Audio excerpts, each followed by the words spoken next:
ఏలూరులో రేపటి నుంచి జాతరల సంబరాలు ప్రారంభం కానున్నాయి. నగరంలోని 7 ప్రాంతాల్లో ఒకేసారి జాతరలు జరపనున్నారు. గ్రామదేవతలైన గంగానమ్మ, మహాలక్ష్మమ్మ, పోతురాజుబాబులను ప్రసన్నం చేసుకోవడానికి ఈ జాతరలు నిర్వహిస్తారు. అమ్మవార్లకు ముడుపులు కట్టడంతో జాతర ప్రారంభమవుతుంది. అయితే 12 ఏళ్లకు ఒకసారి నిర్వహించే ఈ జాతరను ఈసారి 7 సంవత్సరాలకే నిర్వహిస్తున్నారు. జాతర సమయంలో అమ్మవారిని భక్తులు ఎంతో నిష్టగా పూజిస్తారు.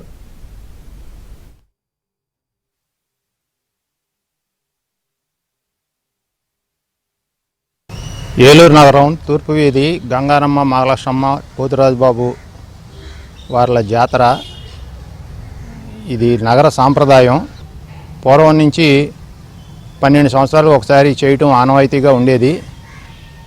తర్వాత ప్రజలు ఎప్పుడు కోరితే అప్పుడు 5 సంవత్సరాలు చేసిన సందర్భాలు ఉన్నాయి, 20 సంవత్సరాలు చేసిన సందర్భాలు ఉన్నాయి.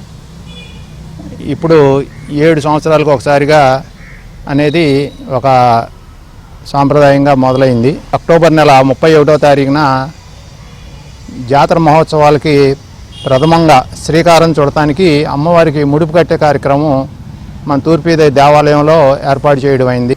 తర్వాత నవంబర్ 23వ తారీఖున అమ్మవారిని ఆహ్వానించి భూమి మీద పాదం మోపి నగర సంచారం 3 రాత్రులు 4 పగళ్ళు కంటిన్యూస్గా చేసి ఆలయంలో ఏర్పాటు చేసిన మేడల్లో ప్రవేశపెడతాం జరుగుతుంది.